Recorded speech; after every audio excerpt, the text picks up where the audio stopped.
This is Morning Juice. Sports, insight, and great storytelling.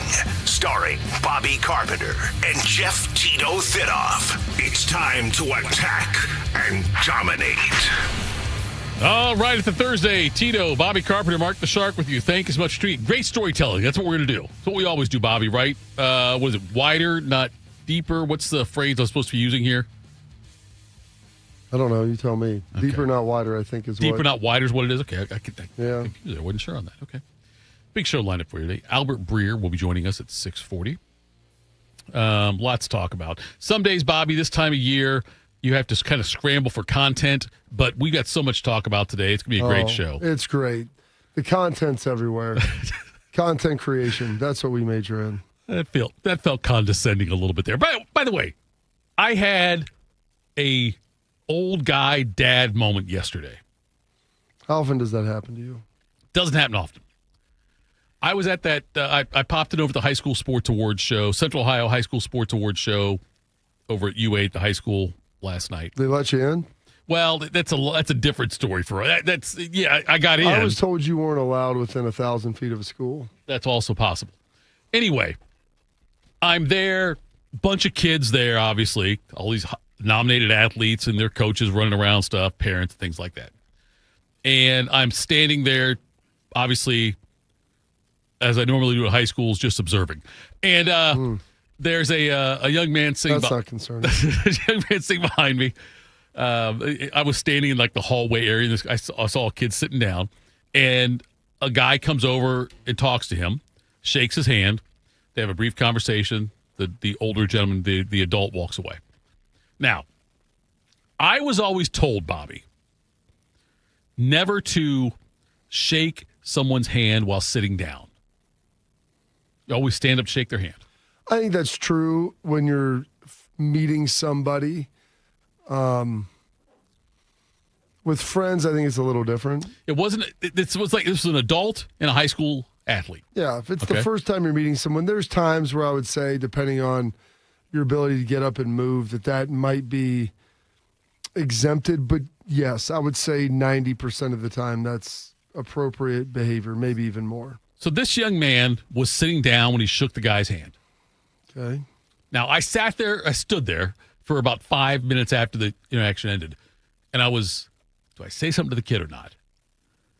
And so I walked over I said, hey, just advice. And I said, whenever you shake someone's hand, just stand up. You know, it's something I learned. I wanted. It's like I gave him the free advice. If I was really old, I'd say a nickel's worth of free advice, but I'm not that old. So how about a wooden nickel? A wooden nickel, I do. Would either of you have, like, the kid received it well? He wasn't like offended or bothered that I did that. But would either of you have done the same thing, or do you think I shouldn't have done that? Did you know the kid? No, total stranger. Were his parents there? Not sitting with him at the time. I don't know if they were around at all or not, but it was just he was sitting there. And like I said, it looked like it had to be a coach of another team or something. A coach of another sport came over and talked to him briefly, shook hands. So he knew the guy. Behind a table, like his ability to stand up? Nope, it was just a chair out kind of in the open kind of thing. He could have stood up very easily there. Would either of you have done that? Or should I have done that? I don't know. I think it was a good learning moment, teaching moment. Okay. Proper etiquette. And if it was somebody I knew, I probably would have done it. I don't know if I would have done it with a stranger, but I'm not saying you're wrong. I would have probably done it. I've done that before. And I've, when they would have the Touchdown Club of Columbus and have their banquet up there, and we'd bring up high school kids. I would MC it for a long time. I did it with Tim one year, Beanie another. I hosted it myself a couple times. And I remember one year, and this was something that I went to when I was in school, and they bring up a lot of high school kids, blue chips, and then they have college kids, Ohio State guys. That's where I've met, the Carrs, Derek and David Carr were there. So they've always brought in just a bunch of different people. And the players were going up there, and they were kind of high school players, and mumbling a little bit and not really thank you. And I would come in between and kind of tee some stuff up and then get to the next group of awards. And I told when I went up there, I was like, hey, this is me talking to the audience at large. I was like, guys, when we come up here, let's thank our parents or whoever else who's had a big impact in our lives, whoever raised us. We're going to thank our coaches, maybe our teammates. Right. And, make a succinct comment and then appreciate the award and then move on. And I go, and that's how we're going to do this, and we're going to get better. And I go, this is your first time doing this, so many of you are going to colleges of note, and you're going to be asked to be getting in front of the microphone, and this is going to be the first time we're going to be exposed to that, probably in a bigger stage. And it was delivered just like that. And I was thinking, this is an opportunity to continue to improve and hone your skills. One of the ladies there, women who did not have a child, right, was just one of the sponsors, was there with her husband. She was overserved and came up to me on the side and was like, you embarrassed those kids. You ridiculed. Oh, it's ridiculous. Really? Oh, I told her, I was like, man. Like Ricky Gervais or something like that. That's great. I just looked at her. I was like, who are you? Right. And she's like, where's this and that? We sponsor this table. And her husband was apologizing to me as she's like cursing at me. Yeah. Yeah.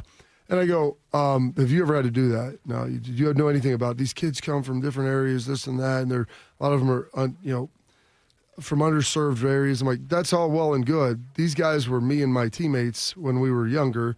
And so I had my dad who gave me that advice and told me kind of how to do it. And many of these young men haven't had that opportunity to get the aforementioned advice. And so with that, I'm going to give that a little bit to them right there. Not in an embarrassing way. Yeah. But it got significantly better as the night went on. Right. Because I have a plan, keep it succinct, and do 3 things, and then walk off. Sure. And I'm like, man, you have no idea what it's like to be these men, like these young men. So right. I don't want to hear it. But this is a learning and growth opportunity for them. And as they move on in college and in life, this is going to be something that will help them immensely. So we went at it a little bit. And then a couple of the kids' parents thanked me because they're like, they don't listen to us. I'm like, of course, nobody listens to their parents. Right. So that's all part of it. But yeah, it was. So yes, I probably would have went over and said something. I'm just glad the kid wasn't offended and took your advice, or at least accepted your advice. He probably didn't know. That's the thing, and hopefully going forward, he's going to remember that. You know, Tito told me 30 years ago. This creepy guy told me, I can't believe he said this to me out of the blue. But yeah, so. Some sex predator in a fan pullover. Oh, yeah, I had all the fan gear on. I did. I absolutely did. It's interesting, Bobby, you go there, you see how many kids aren't comfortable dressed up. You can just see other faces, like you see kids walking, like it was not that big of a variance as far as what people were wearing, but a lot of kids in suits, some kids are just like, like a polo and slacks or whatever, That's fine. But you could tell a couple of kids that were in suits were upset that they were in suits because they look over and see somebody. You can just see I can read their minds. I can see them why people are upset wearing suits. Like, I mean, it's just because they could have pulled it off with just the polo and the slacks. Yeah, but you're inside. It's not like you're outside sweating or anything. Did you wear a suit on game day Friday in high school? No, we wore jerseys. We didn't. Football players all had to wear suits. Yeah. On Friday to school. We would have to wear in baseball shirt and tie. Yeah. In baseball, we didn't have to wear a suit. Of course, you're playing a lot more games than in football, but you did have to. You couldn't wear jeans. You had to somewhat dress up. I remember in middle school we would always do. We did shirt and tie, and then sometimes we could do jerseys on occasion. But I'll never forget one of our coaches in middle school played for my dad, and I didn't even understand this at the time because like my parents were like, this is what you wear and this is how you handle it. And so you'd wear a button-up shirt with slack, like some sort of khaki or slack or whatever. And we had to wear ties on Thursdays in middle school before the games. And I remember, and maybe a couple of guys that did this, and they're like, no jeans. And he goes, no ties on polos. I'm like, who put a tie on a polo? But I was like, I guess we had guys that did. I'm like, okay. I guess that's the way around it there. Get a little bit of the comfort and the formality all together. Ties over T-shirts. Like that look. Unintentionally, Baby Bobby, but you said button-up shirt. I always say button-down shirt. Well, do you know what a button-down is? No, that's what I was getting into. I was saying, why are they called button up, button down, and what's the difference, or is it? Go ahead, tell me. Well, I mean, I call a button up or a button down. I mean, it's the same. The button down or the button down shirt are collars that have buttons that pin down the collar. That's what it is. That's a button down shirt. But I don't wear shirts I don't have any of those, so I call them button ups. I gotcha. Sure you do. No, I got rid of them all. That you wear with a suit?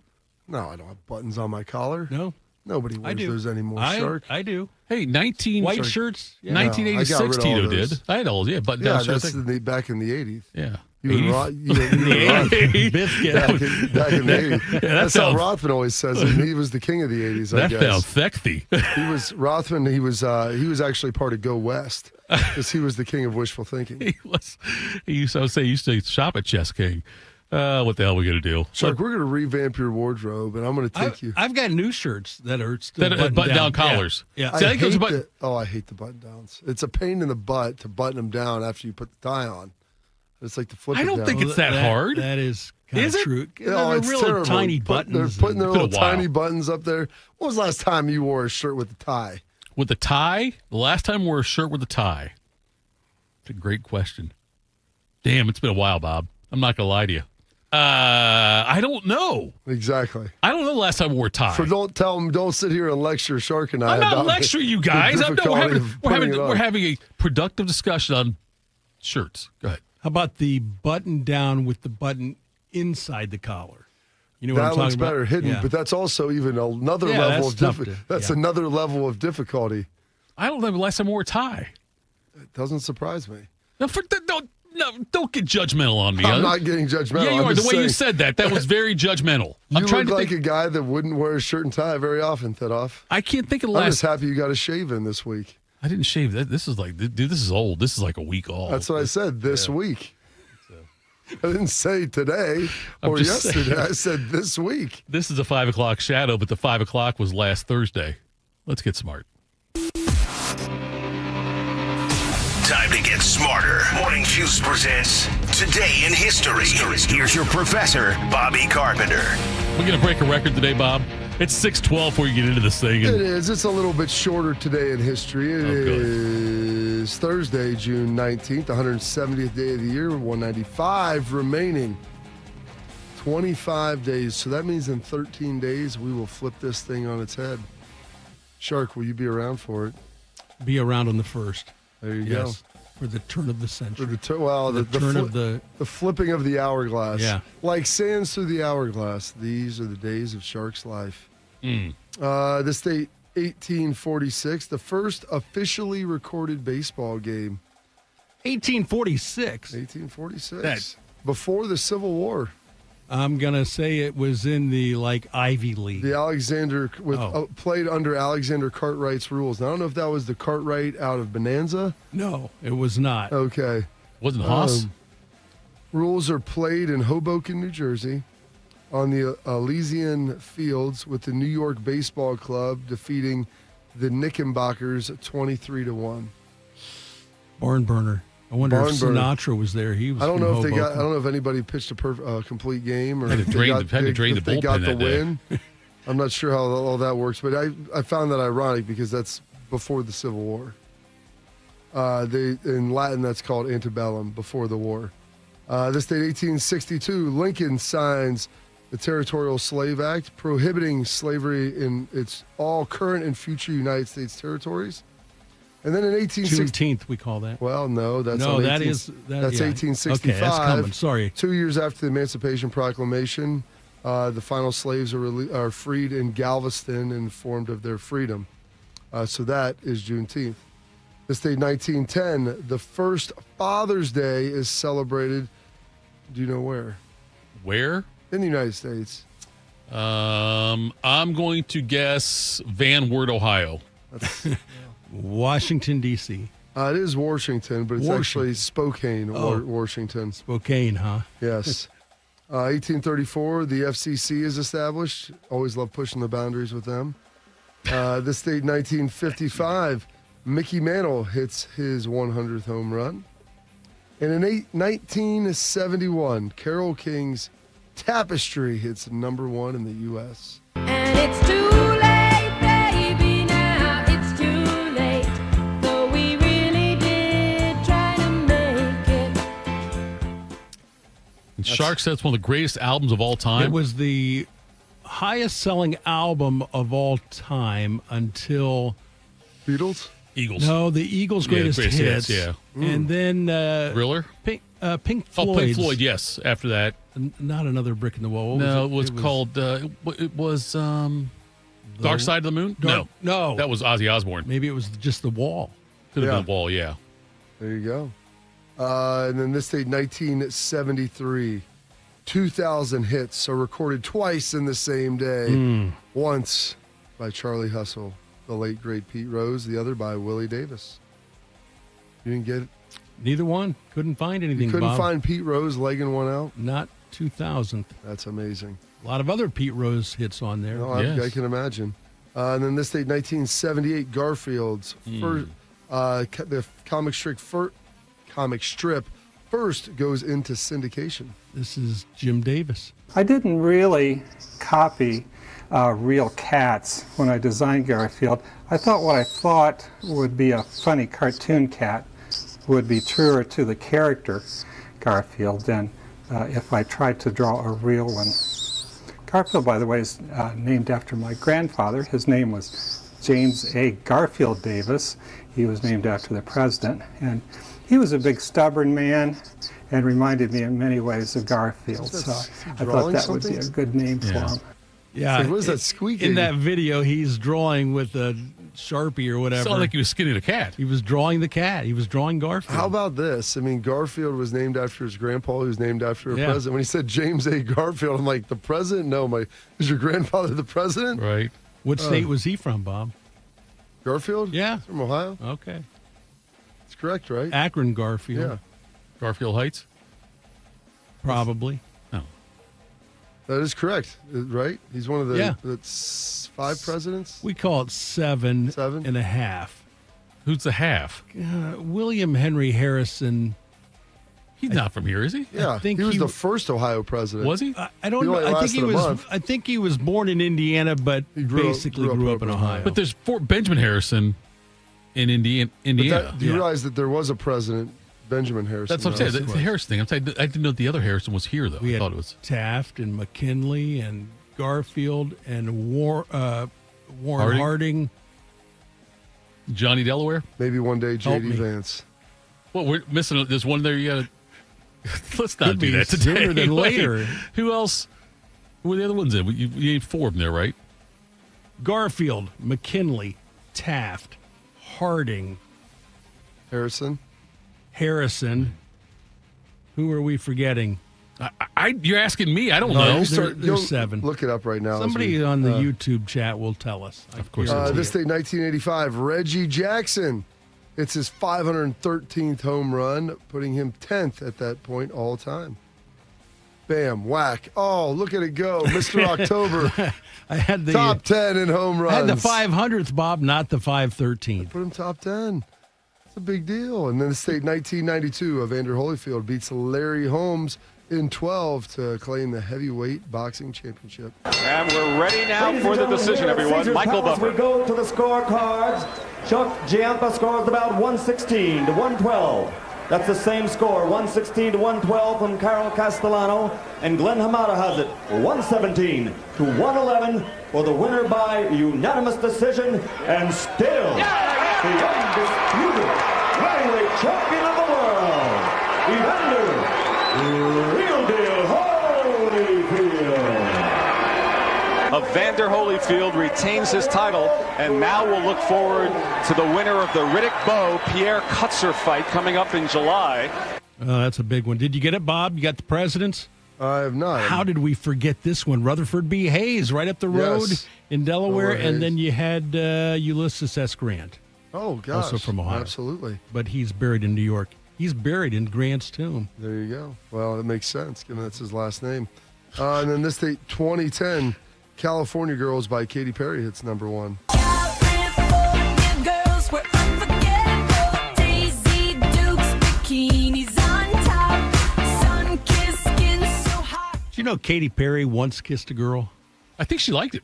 Yep. That's good. That's a good job by Youth at Offense. Dude, I'm up Getting on the pop culture. I get that.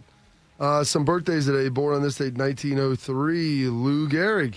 In 1938, Gehrig showed up for spring training. He felt off. He noticed that he was squeezing the bat harder. He was getting these blisters. And he finishes the 1938 season with what, for most human beings, would be a terrific year. But everybody can see in spring training of 1939, he's stumbling out in the field. Now, the reporters are all speculating about what's wrong with Gehrig. Pulls himself out of the lineup after 2,130 consecutive games, by far the longest streak ever in baseball at that point.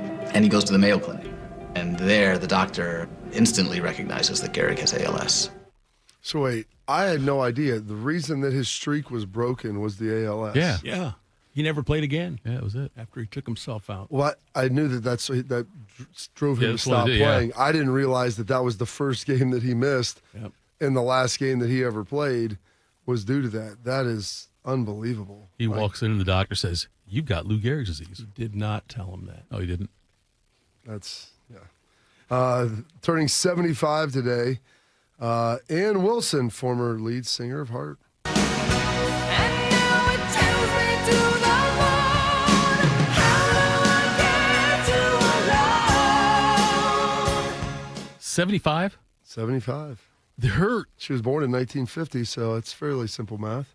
Okay, first, that's condescending. You don't need No, to I say mean, that. I wasn't saying that. Like, I've screwed it up before on doing the math on this, but, 50 to 25 is pretty easy. Her rendition of Stairway to Heaven was phenomenal. You ever seen that?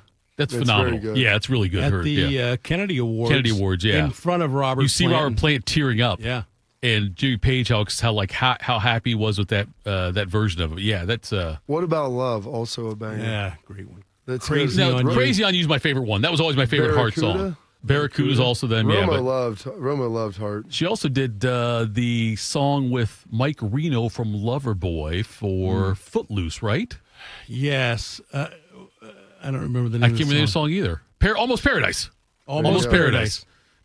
Mark DeBarge turning 66 of El DeBarge fame. Paul Abdul turning 64. Played a little bit of her stuff last week.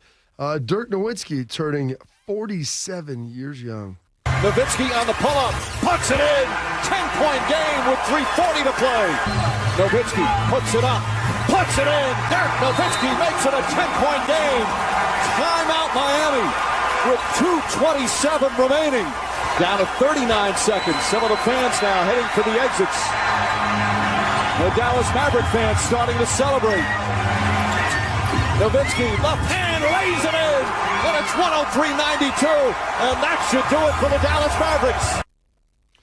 That is big time. Dallas Mavericks getting it done, winning an NBA championship behind Dirk. And then rapper Macklemore turning 42 today. Tonight is the night.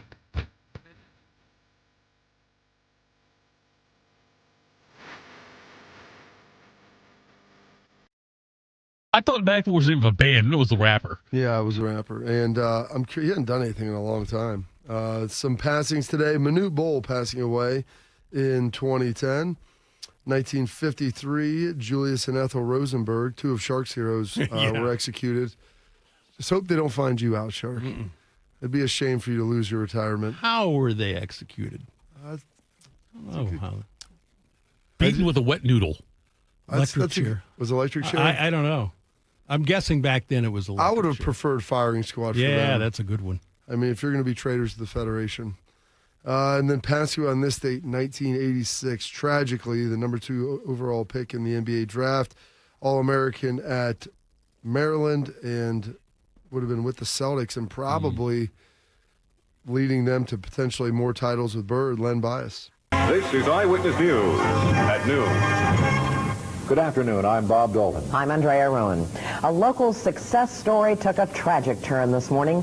Len Bias, the Maryland University basketball star on his way to becoming a world champion Boston Celtic, died of an apparent heart attack today at Leland Memorial Hospital in Prince George's County.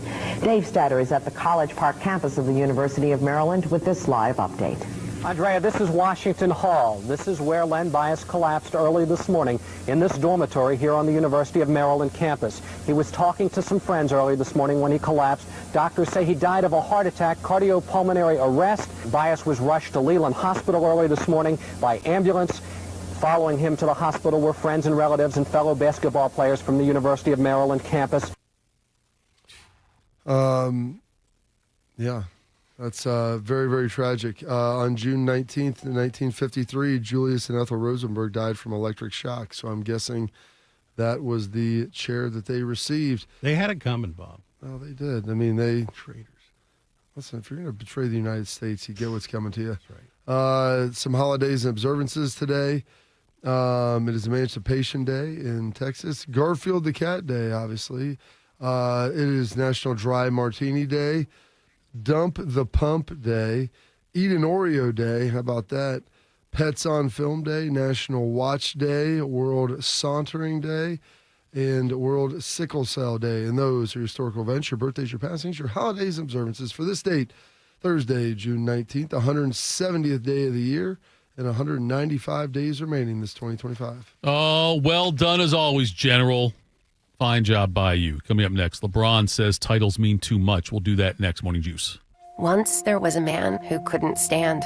A mom who couldn't wait. A scientific community that said it couldn't be done. And then you. And then I. And then we. Brought neuromuscular disease into screaming color with the Muscular Dystrophy Association. For 75 years, our voices have thundered through the halls of Congress.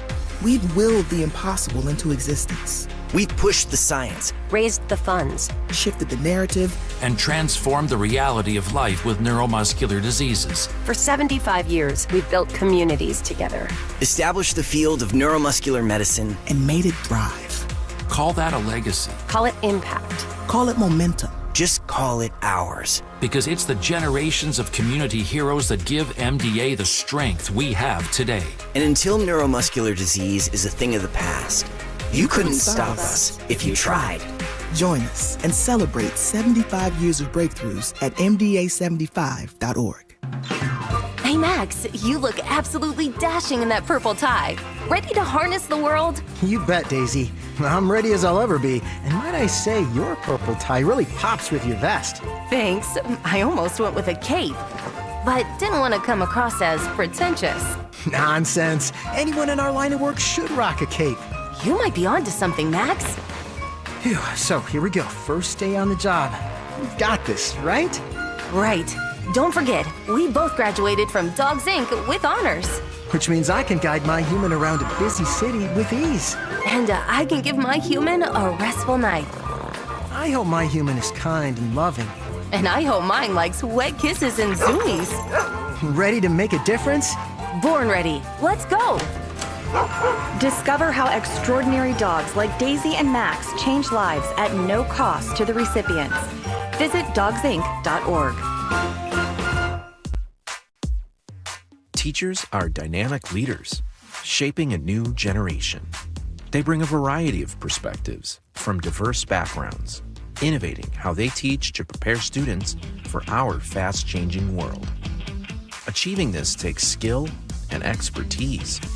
They're tireless explorers, creatively discovering a universe of solutions, telling stories, experimenting, inspiring, mentoring, connecting cultures, and connecting with each other. Leading by example. Experience the unique joy of helping students thrive. Teaching is a journey that shapes lives. Are you ready to begin? Explore teaching at teach.org, a campaign supported by the U.S. Department of Education, Teach.org, and 1 million teachers of color. Bobby played for the Dallas Cowboys. Tito wears assless chaps. I'm dead sexy. You're locked into Morning Juice. Good morning, Juicers. Thank you for spending time with us here today on this Thursday. Mike's off again on break there, right, Shark? We didn't have any. Okay. LeBron James, he came out and was talking. I love LeBron.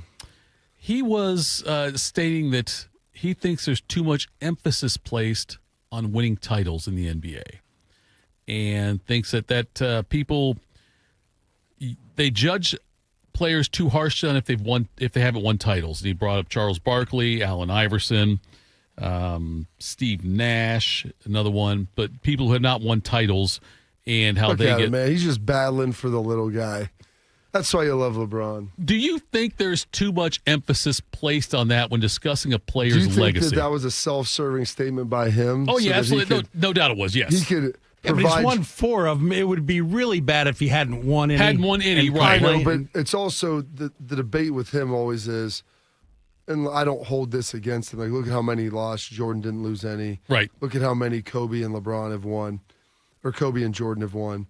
And so that's where the self-serving nature of this comes in, and he's able to provide Steve Nash and Charles Barkley, Iverson.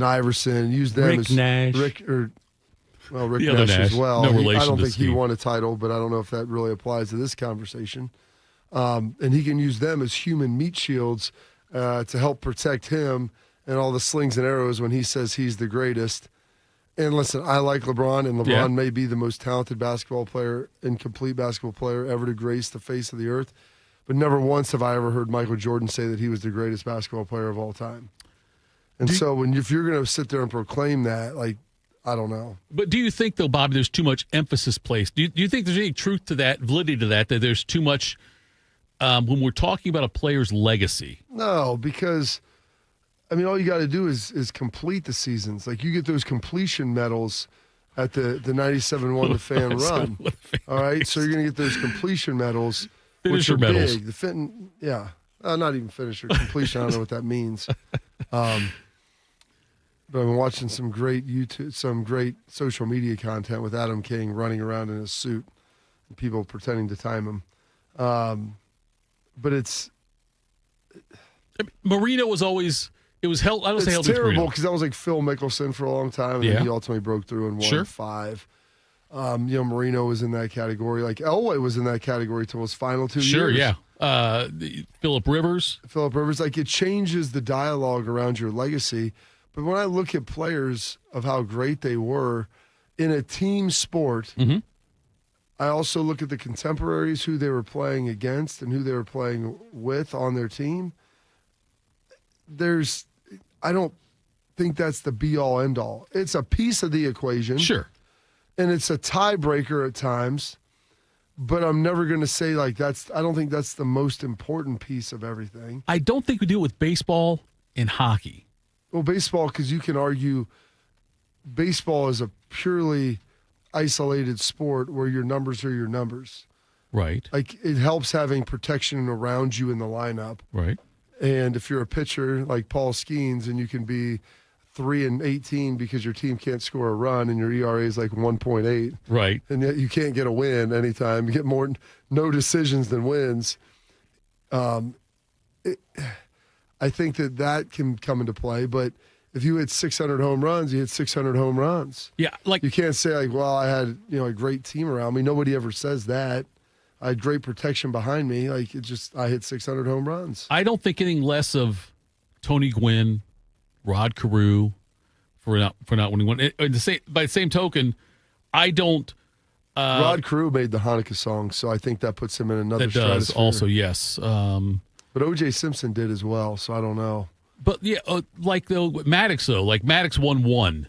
Greg Maddox doesn't change how I view him as one way or the other, as far as baseball goes. And then in hockey, maybe it's because I don't pay that as much attention to it historically. I think the more players that are involved in the game, the less we, and especially some of it's position based. It's a quarterback is only we never really care about an offensive lineman. Yes, a quarterback, because you're the one that touches the ball every play. Yeah. You have the biggest impact on the game. But still, like, you're 1/11th of 1/2 of the game. Right.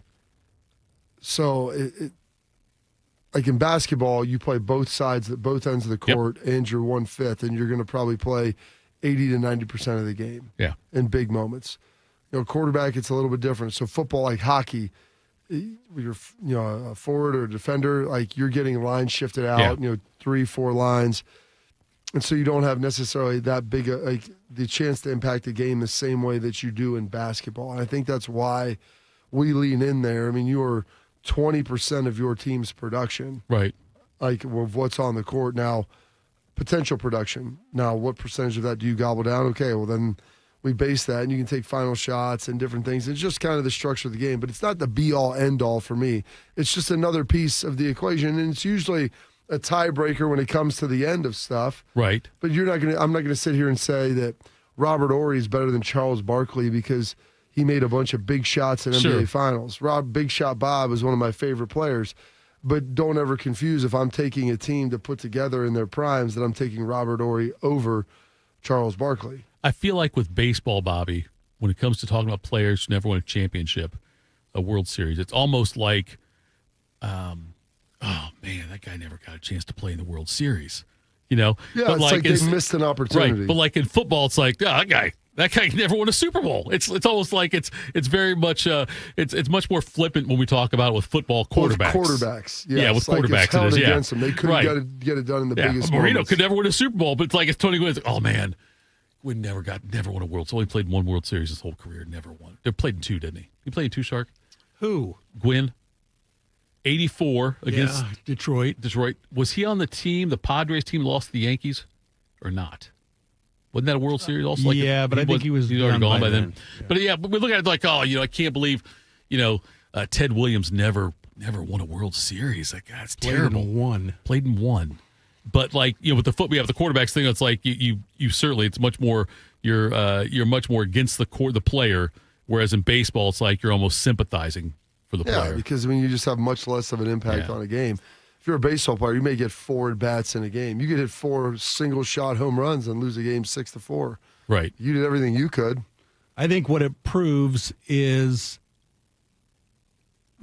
it's really hard to win a championship. Yeah. Think about 32 teams in the NFL. Mm-hmm. If you had a 15-year career, law of averages says you should win a half of a championship. Right. Sure. So winning multiple championships is pretty amazing in any sport because they all have 30-some teams.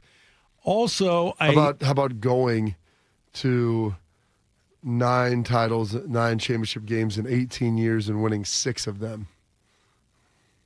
Who are we talking about? Well, that was Tom Brady. Oh, yeah. Yeah, that's unbelievable. Playing in the Super Bowl every other year and winning a third of them every season. I also think it proves that you can't win a title by yourself. Everybody 100%. talks about the big 3 with Pierce and Garnett and Ray Allen in Boston and, putting these big 3s together, Golden State, all that stuff. Bill Russell, and there were only 9 teams in the NBA back then, but he won a lot of championships. But there's only 9? But he also had help. Yeah. Casey Jones. Oh, yeah, sure. You cannot win a title. Maybe in college, like Danny Manning. Manning carried them. Larry Glenn Bird Rice came close to winning a title. But in the NBA, in any sport, you can't win a title by yourself. How about Jerry Lucas? Jerry Lucas won a title in college. With Havlicek and in the NBA. That's why I brought up the NBA. Yeah, So let me give you a little breaking news. They're putting a statue of Jerry Lucas outside the shot. Good. Are they really? Yeah. Great. Going to do that sometime in the fall. Wow. Yeah. That's great news. We just talked They about listen more to me. statues. I want more statues. It was raining yesterday at Saturday. They're having an event for him. You said there are too many statues. Go ahead. I don't think I said that. But yeah, we were talking about that, and a friend of mine, I was over there Saturday, and they're like, "What are you doing here?" It was pouring down rain. We were leaving the pool last night when the big storm came through.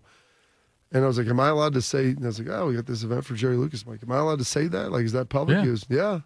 He goes, That's be known. great. So yeah, they're putting a statue of Jerry Lucas outside the shop. Fantastic. Bobby Knight said he was the greatest player ever in the Big Ten. Shark, I said we give out too many statues. Yes, I said we put too many up. I said, but I do think Ohio State needs more, is what I said. That was what I said. I'm just happy they're doing it before Lucas dies. I mean, he's got to be mid-80s. Yeah. And now you've jinxed it. What? Well, at least he knows about it. I'm just saying, but now if it happens, it's like, Havlicek, when did he pass? Havlicek would have been 4 years ago? No, not that. It's longer than that? Yeah, he's been gone a while. But Havlicek, he was an All-American, but he wasn't like an all-time college Did you know great. he had a big steal? Havlicek stole the ball. Yeah, I think Havlicek stole the ball. According Havlicek to Johnny stole Most. the ball. Yes. April 25th, 2019. I did not know it had been that long since Havlicek passed away. I really thought it was the last year or two. That's an age thing, though. Don't you think? I don't know, Tito. I don't know. He never had to see COVID. Bless his heart. No, you know what? Neither did Kobe. Kobe died a month before COVID. Neither did Lou Gehrig, luckiest man on the face of the earth. Right? That's what he told us. Coming up next, Albert Breer joins us. Morning Juice. My son Ian was diagnosed with a brain tumor at the age of 16 months. The outlook was pretty rough. I mean, it was, we had no hope until St. Jude rescued us. I mean, they saved him. To this date, we are 12 years into this journey, and from day one, we've never once seen a bill. It gave us the peace of mind to know that we're there with our son, and we're gonna beat cancer together. Now, he is doing really, really well. He's alive because of what St. Jude has done. He's here because of the doctors who came before, their blood, their sweat, their tears, the knowledge accumulated and shared, with everyone else around the world. This is how we get rid of this, how we help kids beat cancer all over. It's the future. Together, we will make cures possible for every child everywhere. Learn more at stjude.org. I'm a wife and the mother of 2 kids, and I've got a good job. Bye, Mom. See you, Mom. A pretty important job. Because of my family and my job, I really care about this neighborhood. It's a good neighborhood. Yes, there's some crime. And when I drive to work, like now, I realize that some people here don't trust the police. So the police should be reaching out to this community, and this community should reach out to the police. That's the way to make this a safer place. And when I get to work in the precinct house and put on my uniform, I can tell you as a police officer that this department is reaching out to the community, and the community is doing its part. We're building partnerships. This should be happening everywhere. This is how we can all be safer. Get involved. Start the conversation. Start the conversation and help stop crime. To learn the 5 things you can do, go to ncpc.org/prevent violent crime. A message from the National Crime Prevention Council and the Bureau of Justice Assistance. Some journeys start small, with small pause and big purpose. Look how little fly, you sweet girl. Every great partnership begins with the first step, Bella, let's go. guiding them through the world so one day they can guide someone through life. With shared experience, confidence grows, and the path becomes clear. It takes time, patience, and love. But the reward lasts a lifetime. Hey, good girl, Bella. You don't just raise a puppy. You raise a future. Become a Dogs Inc. puppy raiser. Give a dog a purpose. Give someone hope. Learn more at dogsinc.org.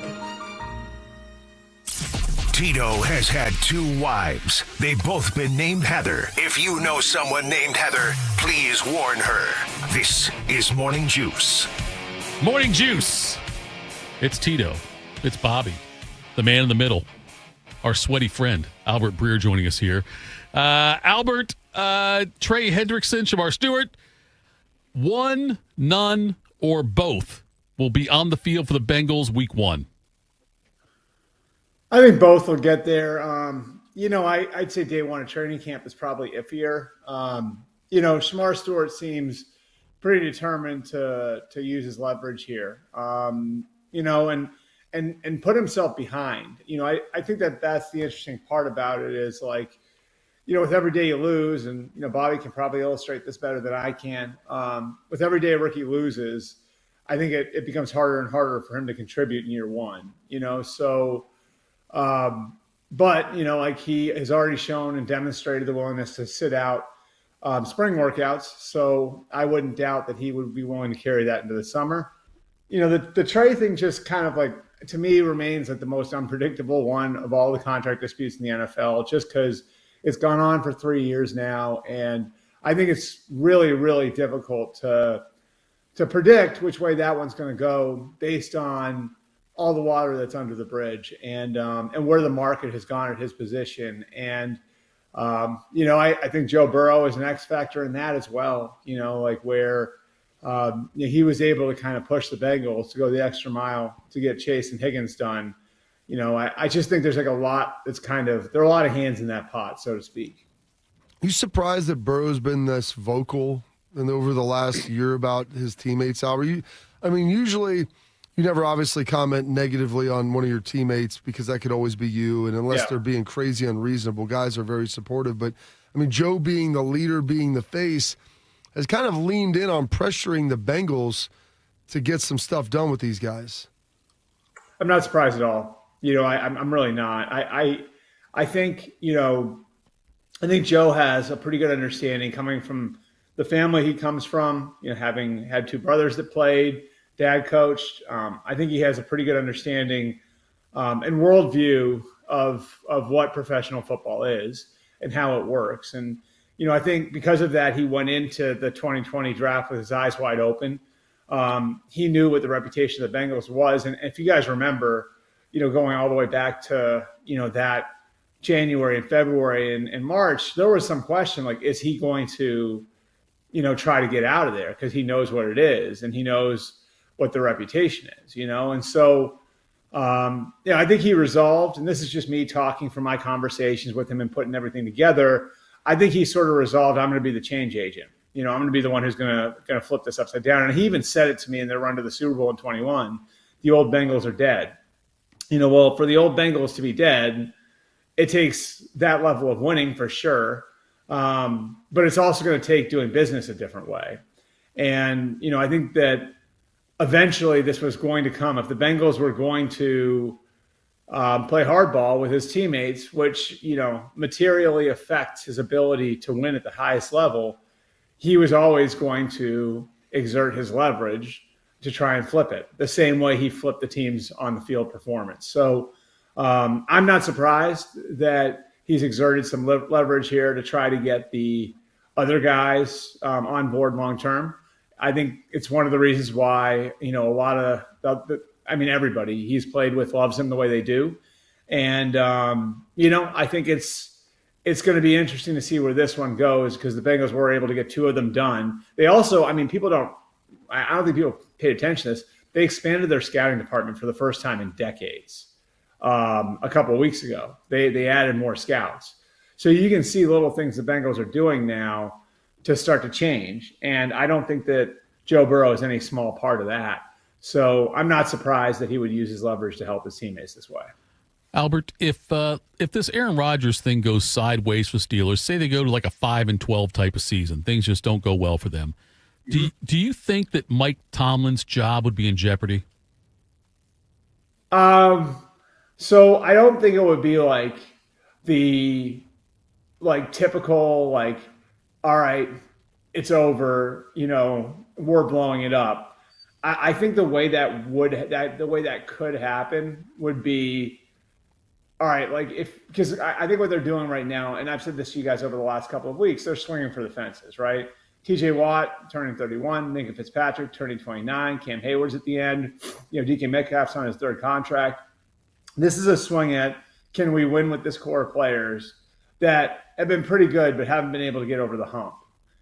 If they can't do it this year, then I would say you have to look really hard at the idea of blowing it up and kind of starting over in a lot of different places and maybe even trading TJ Watt and maybe trading Minka Fitzpatrick, right? So if you are going to do that, if you're going to enter into that type of thing, then I could certainly see where maybe that is the natural point to turn the page. Does that make sense? So it's not the normal, you're fired, but I certainly think if things go the wrong way, it's going to lead to some big picture conversations that could maybe lead to the biggest picture conversation, which would potentially be maybe this is our time, everybody's time mutually to turn the page. Is Jalen Ramsey, is it a foregone conclusion he'll be traded before the season, Albert, or is this dragging on? Will he be with the Dolphins? What do you see the future of this for him being? Yeah, the money part of it makes it hard because he's still due $21 million. They paid him $4 million already for this year. So, I don't think anybody's saying he's not a good player anymore. It's complicated by the money, and that money is guaranteed. And so, how do you amend that? And I think for him, it's about getting to another place where he can start the next phase of his career, whether that's as a corner or as a safety. Because I do think he is in that, Rod Woodson, Charles Woodson category, where I think he has the physical skill set to extend his career if he does want to go and play safety for someone. But if he's a really good safety, maybe not an elite safety, but a really good safety for the next 3 or 4 years, is that worth $21 million? It's probably not, right? So how do you value that if you're another team? Say, okay, we're willing to pay him $10 million. Well, what do you do about the $21 million he's due next year?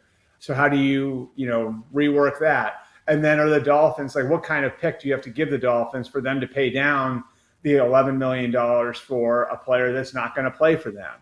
And if the Dolphins are looking at it and say, well, if we're going to pay the $11 million, do we just pay the 21 and bite the bullet and have him on the team this year? Yeah. I think all of that is that the money is what makes this one complicated, because I do think they've sort of ostensibly moved past the point of no return. Like, it'd be really hard to put that toothpaste back in the tube, but the money makes it really, really complicated. Which quarterback do you think makes a bigger jump this year, Caleb Williams or Drake May? I'm going to say Caleb. Just the reason I would say Caleb is because of what's around him.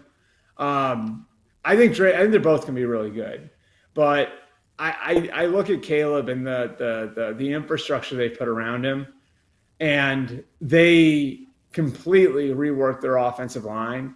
And so can they get the left tackle position squared away? That's the big question. But they have Darnell Wright at right tackle, who's got a chance, I think, to be a really great left tackle if everything comes together for him. And then they add Joe Thuney, Jonah Jackson, and Drew Dahlman on the inside.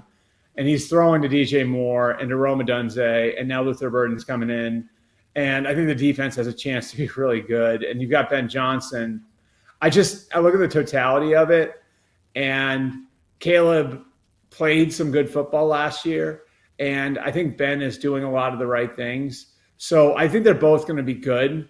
I think Caleb is probably a little bit better because of what's around him. I still think Drake is going to be held back by what's around him from a talent perspective. I think Josh is going to be able to really help him.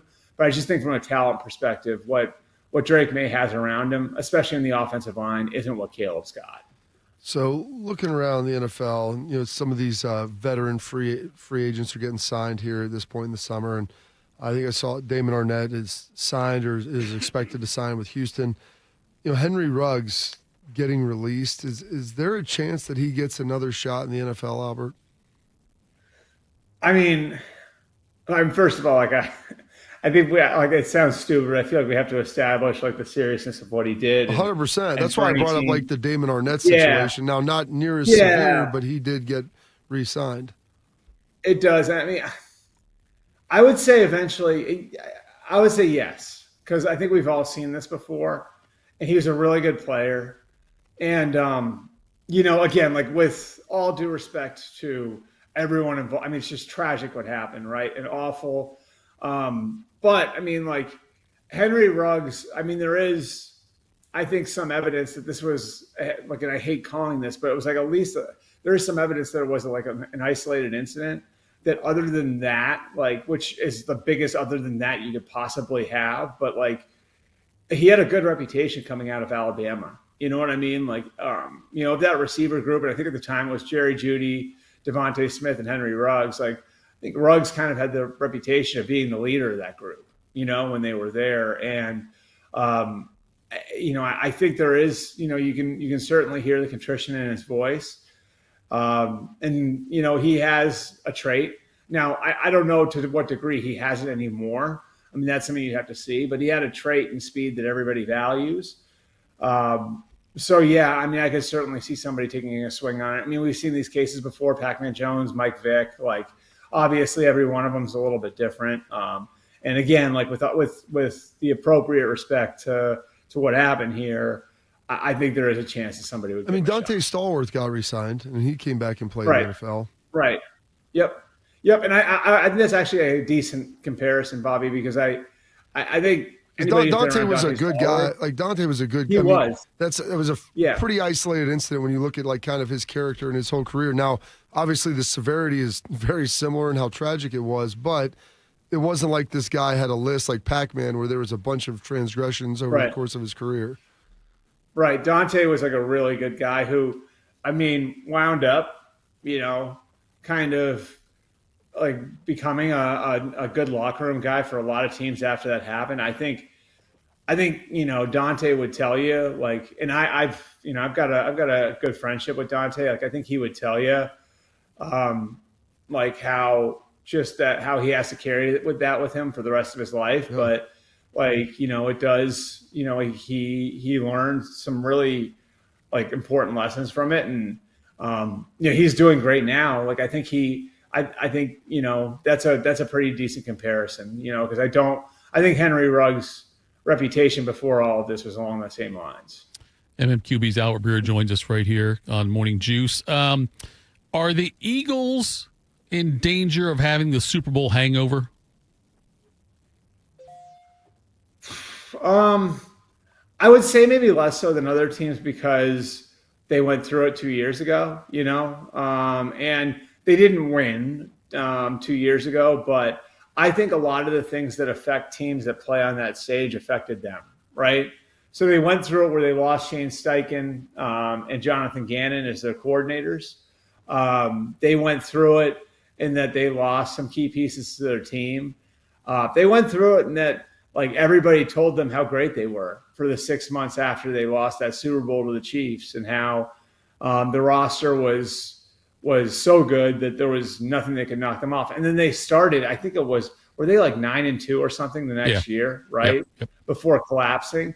So, in a lot of ways, like that team, the 2023 Eagles, coming off the NFC Championship of 22, went through like all of the pitfalls that come with playing on the biggest stage and then having to come back off of that, So I would say, like, even like having to like replace Kellen Moore with Kevin Patullo, even with some important pieces, like Darius Slay and Josh Sweat and Milton Williams and Mekhi Becton, gone now, Kenneth Gainwell, even with some of those key pieces gone, because they went through it 2 years ago, because they kind of fell into the ditch 2 years ago, I think they're less susceptible to fall into that ditch this year.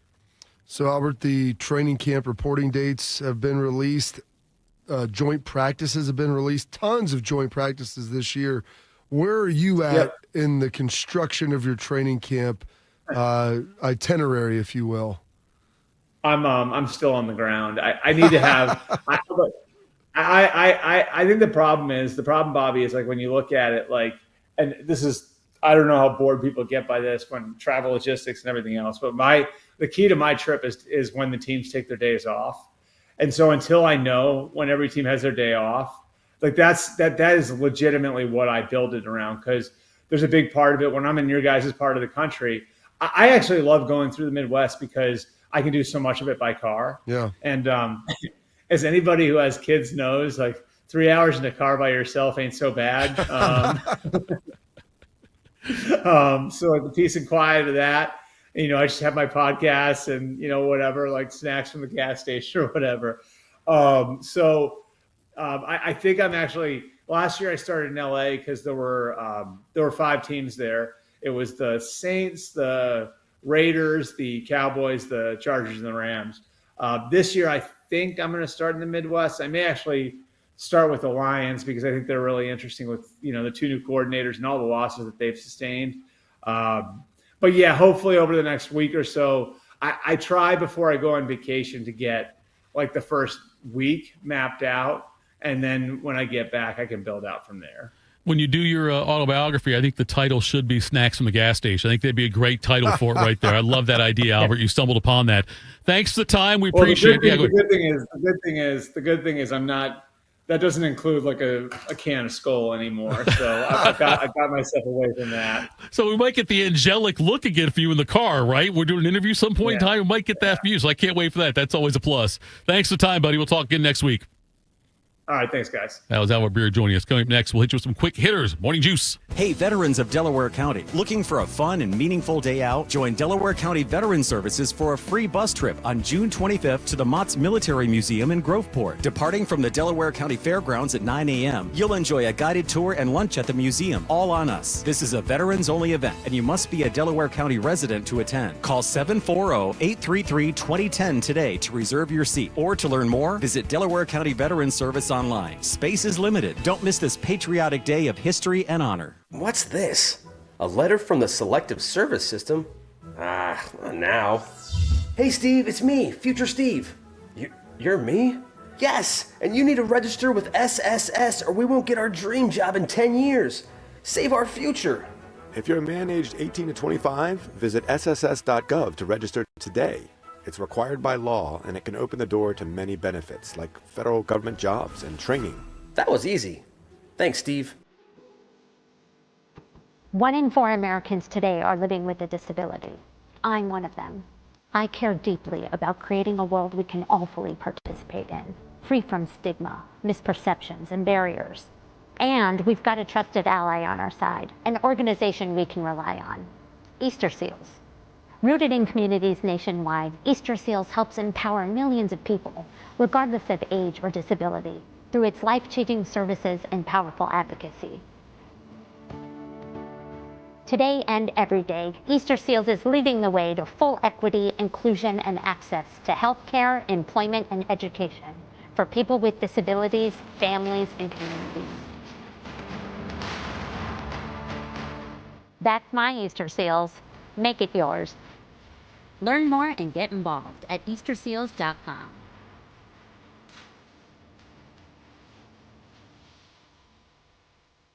Hey guys, 13-year NFL veteran and Super Bowl champion Jason McCourty here, and I'm the Innovation Ambassador at FAIR, Food Allergy and Research Education. I would say the most challenging thing as a parent of a kid who has a food allergy is probably the ignorance that I myself had in the beginning. I didn't know what anaphylactic shock was. I didn't know the dangers, let alone the things that she needed to be able to have a normal life. When you go to drop your kid off, and every single time in the beginning, we'd have to go through everything she was allergic to. Preparation is everything. And me, for playing football for 13 years, it was all throughout the course of the week. It's getting ready for game day. When you're on the field, you're playing for your fans. At home, you're playing for your family. My playbook, read labels, keep it allergy friendly, and have an epinephrine nasal spray as a backup plan. Because when my family's safe from food allergens, that's the real victory. Visit foodallergy.org to learn more. Proud to be your go-to sports addiction. WBNS, WBNS-FM, HD3 Columbus. The Fan 3, Ohio sports destination. Tito invited the new Russian family who moved in down the street to watch Rocky IV. It did not go well. I must break you. This is Morning Juice. Morning Juice, thank you, Albert Breer, for joining us every week. And Bobby, thanks for getting that set up every week with him. I love having that guy on. Yeah, because now you're like Shark. You get all the NFL news distilled from the week into now a 20-minute segment. Yes. So robust. I mean, we were constrained by the time frame of traditional media, like radio medium. Like now you can really just explore the space, go deeper, not wider. Really explore the space. What's that? It's with cowbell. I need more cowbell. Good job. Yes. You like that one? I dropped that in a lot. Very few people get it. And given like your incredibly narrow frame of reference on pop culture, that was pretty good that you got that. I mean, really. Explore the space. Yes. I think the only Christopher Walken movie I've seen is Wedding Crashers. I mean, I don't know if I define that as a Christopher Walken movie. That one. Wait, I saw also the second Batman with Keaton, right? He was in that one. Yes. Was he in that one? Yeah, he's in that with Danny DeVito and Michelle Pfeiffer. Oh, I love Michelle Pfeiffer, and that is Catwoman. Yeah, he was in that also. That might be the highlight of the movie, minus the might. Here let's do the quick hitters. Morning Juice presents Quick Hitters. Sponsored by Dr. Mark Levy. If you're snoring and not sleeping, call Dr. Mark Levy today at 1-800-MORE-SLEEP. By the way, last night, Reds over the Twins 4-2. They'll wrap things up at 12:40 today. Guards over the Giants 4-2. They will play at 4:05 today. Reds in Detroit, Guards in Seattle this weekend. Indiana tries to stay alive as the Pacers host Oklahoma City at 8:30 tonight in the NBA. Thunder lead that series 3-2. And Bobby, we are 42 days until the Pro Football Hall of Fame game, and we are 72 days until Ohio State, Texas. That sounds wonderful. I used to always love the 4th of July, but come the following day, I would have the biggest hangover of just life, because at that point it was like you're in July, and we would always report in July, and so it was there. Like the calendar was staring right in front of you, and everybody's excited, and you get excited to go play. Don't get me wrong. But there is also a finality to the fact that now you're working out, you've done OTAs, but like once the season starts, there are no off days anymore. Right. There are no weddings you can go to. There's no like vacations. Like you have a bye week, you circle that. The Cowboys, I'd circle Thanksgiving, so you get the mini bye in there, but it's like, hey, I'll see you on Valentine's Day. Like that's what I would tell like my life and my mental sanity. Good morning, sir. Good morning, boys. What do you got for us? Jerry Buss bought the Los Angeles Lakers and the Los Angeles Kings. And the Forum, right? And the fabulous Forum in L.A. back in 1979 for a total of $67.5 million. He didn't even have the money to do it. He begged, borrowed, and stole, according to the Showtime.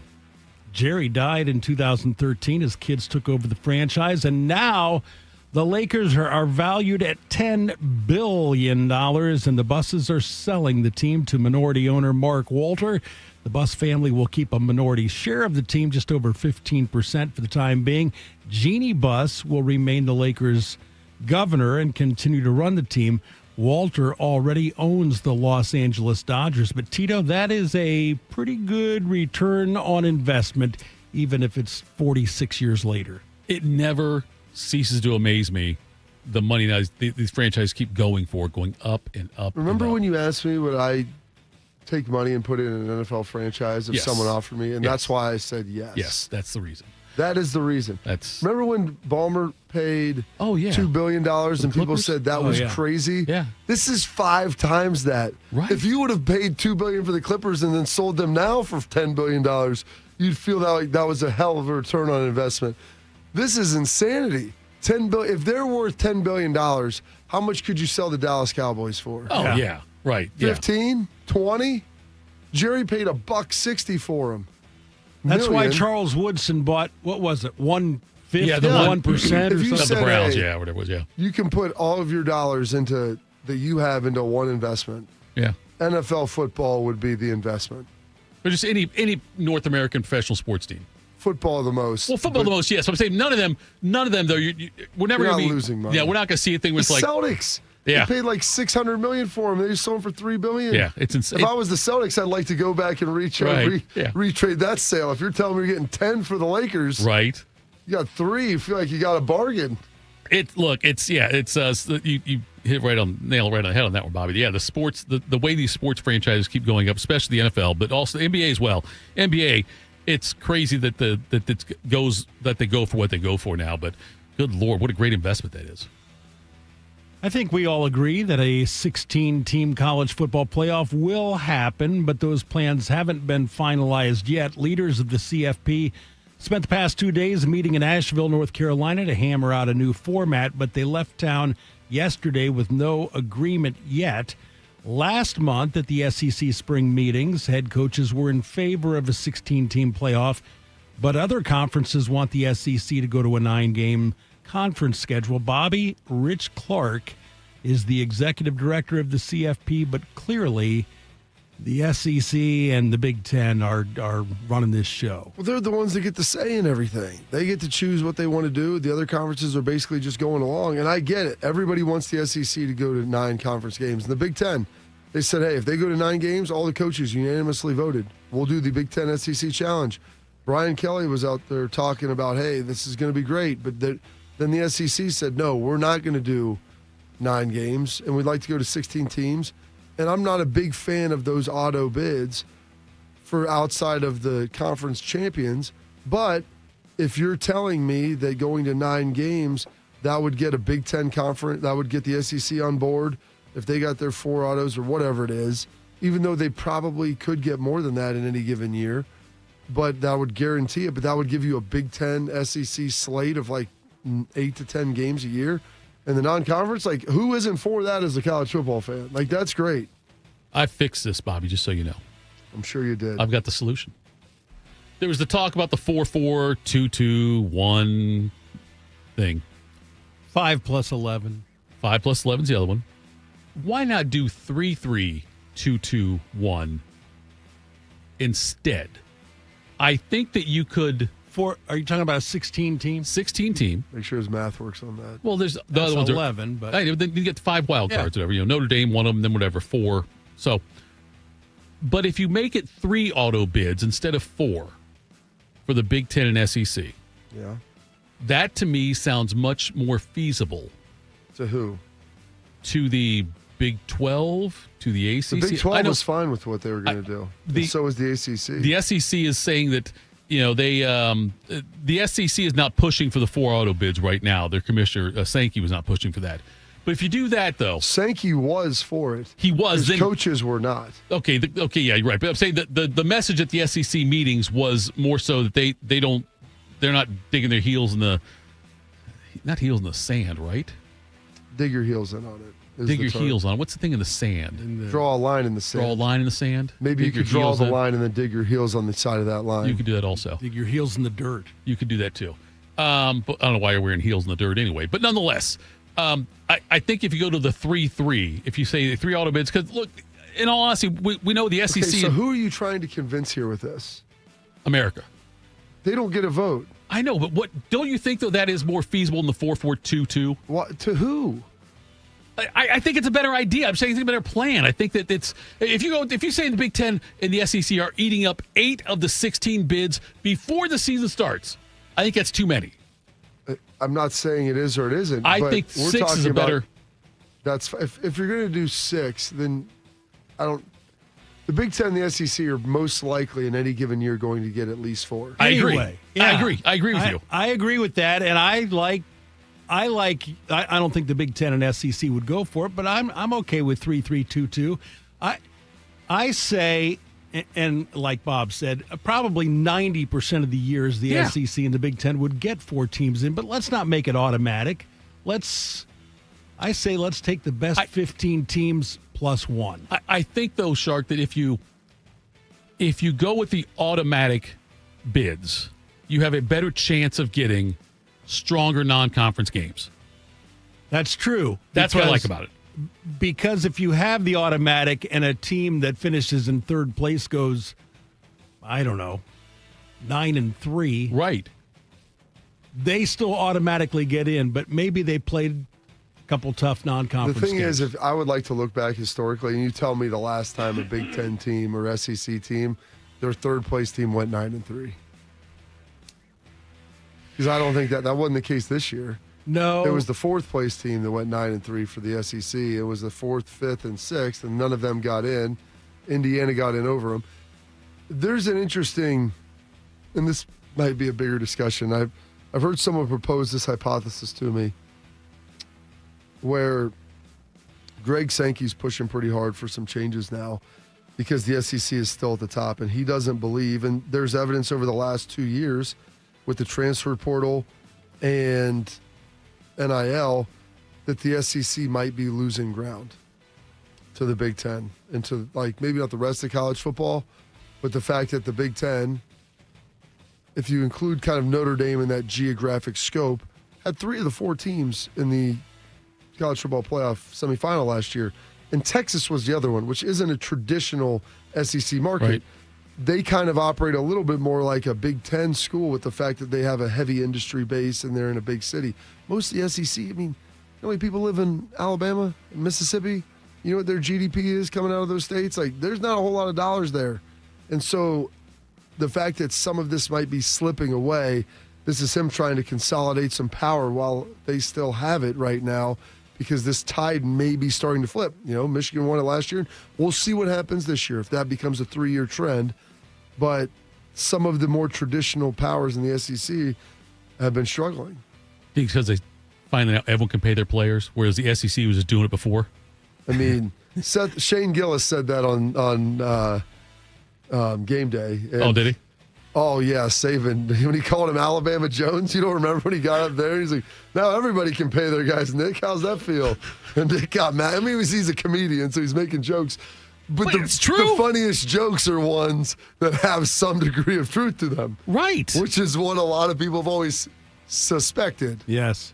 When you were playing, Bob, did you? I never got offered money, unfortunately. First, that's not what you were going to ask. That's not. But let me just say this up front, okay? 'Cause I've worked with former athletes here at the station before, and I wouldn't expect you to tell me if you did. I'll be honest. People are just like, oh, they're paying you. I'm like, dude, if you watched me operate on the weekends, I was not getting paid. Would you tell me if you knew of a player? I remember Tress made the illusion. Like, well, you're telling me people haven't bought you a beer at the bar. I'm like, you're telling me buying me $1.50, $2 beer at the bar is the same as somebody giving you $25,000? Get out of town. Would you tell me if I asked you if there were players you knew that got paid? At Ohio State? Yes. When you were there? Yeah. I wouldn't ask you to release names, but I don't want guys. Well, I mean, I can tell you. I know one. We know one. Yes. Okay. Yes. Where of one? I mean, Reese. Like that's, right. Yeah. That's.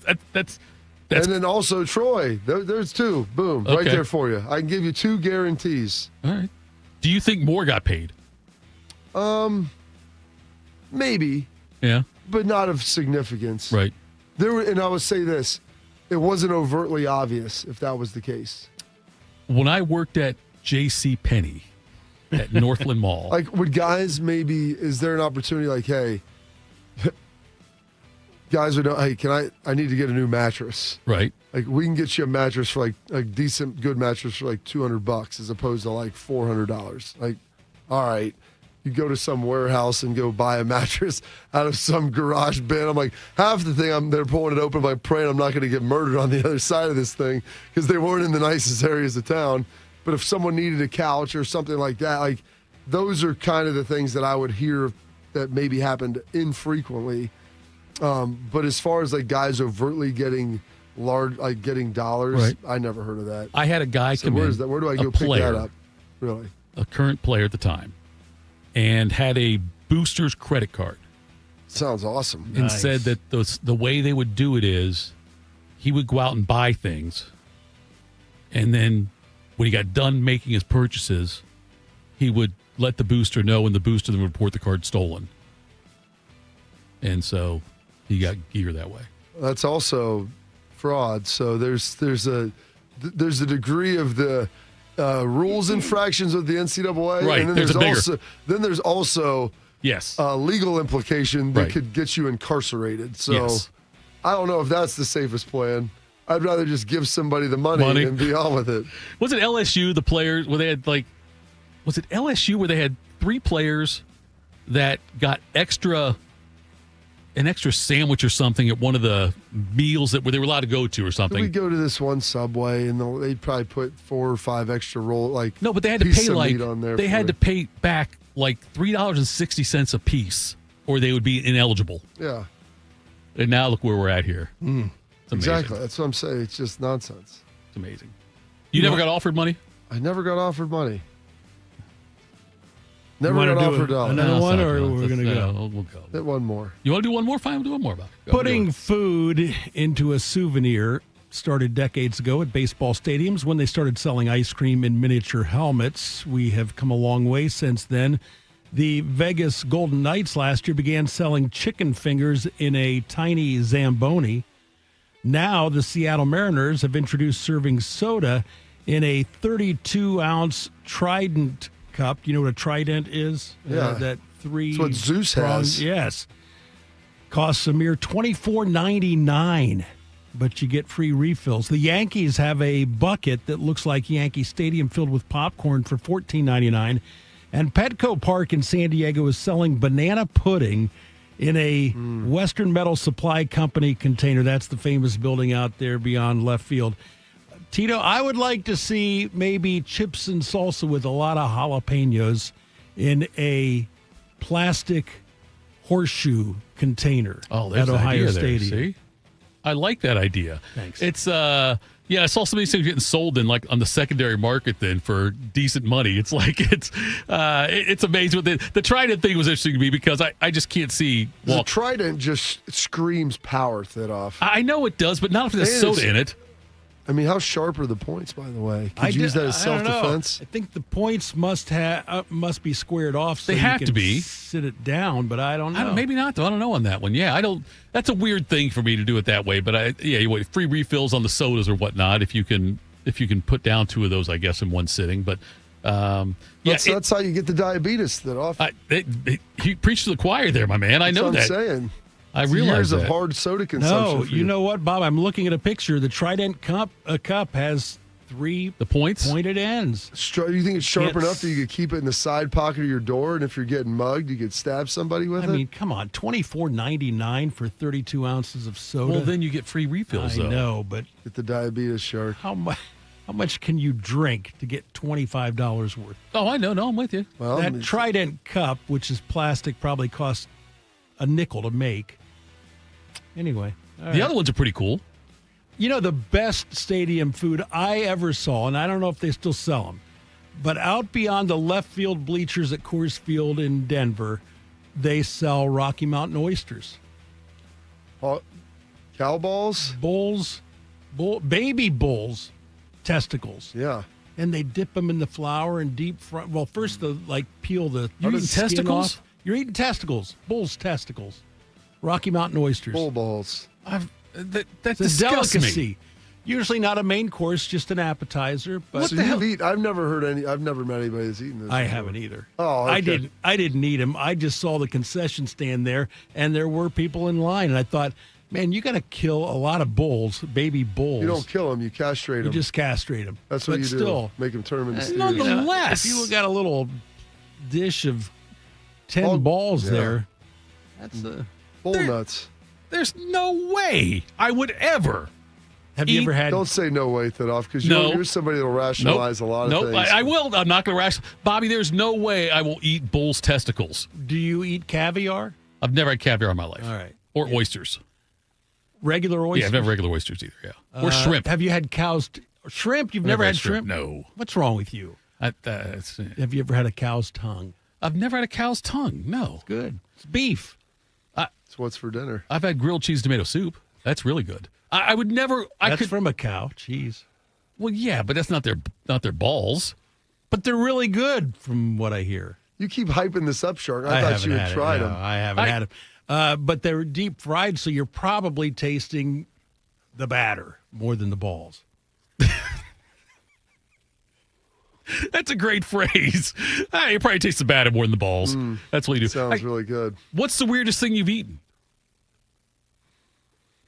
Is there something you've eaten that people would say, wow, I can't believe you actually had that? How about you? Bobby, I know you. There's a great joke in this because I just saw it come across my Instagram feed the other day. Mike's on or off here? I mean, it's not. There's no profanity to it. It's just the content, subject dialogue of it. When you talk about the most expensive thing you've ever eaten. The weirdest thing. Have you ever had caviar? Yeah.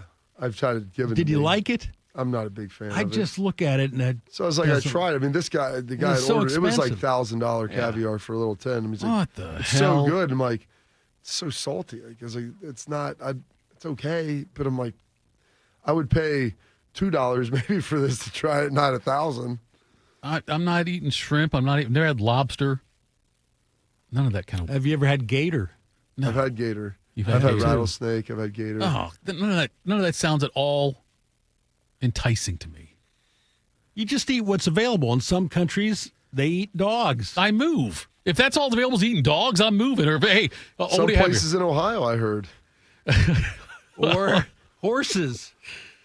I told you, I had there's Equiblock that I used to put on my hamstring and groin was sore. And I remember reading the warning. We'd sit there before the game and like, all right, I've done all my review, this and that. And it says, do not use for horses used in human consumption. And I was like, what does that mean? I'm reading it. And I'm like, my buddy's like, don't eat the horses if you're going to put it on. I'm like, who the hell's eating the horses? You know, we eat cows and don't think anything of it. I love beef. In India, they don't. In India, they worship cows. I'm sure they think, oh my gosh, I can't believe in America they eat cows. Right. I would go over with a hamburger over my head and just walk through town in India. Calcutta, right? Bombay, those places in India. I can't handle this guy. The joke is something. If you want to make a clean joke, you can talk about what sheep tastes like. Bad. Not bad. That's the joke there. Mutton.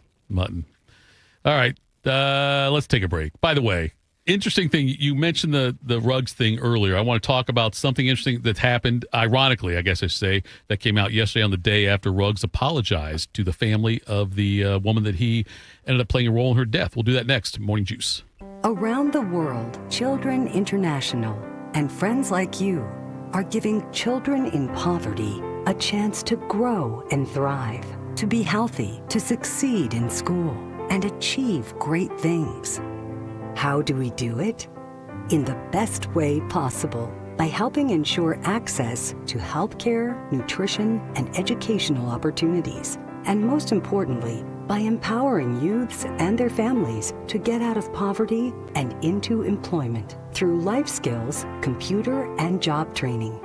The very tools they need to break the cycle of poverty and build futures full of promise. Because every child deserves a chance to realize their full and best potential. Learn more about how Children International is empowering children and families by going to children.org today. That's children.org. While serving in Vietnam, a grenade took my ability to see. Today, I'm a sculptor. Now, my fingers are my eyes. I'm Michael Naranjo. As a veteran, I know the challenges of life can be great. In my art, turning a lump of clay into something beautiful, that is worth doing. Life is like that. We each must use what we can to make things better.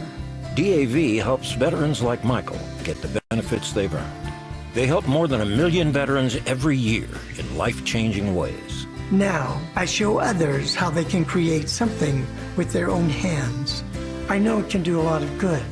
With support from DAV, more veterans can shape their lives into a thing of beauty.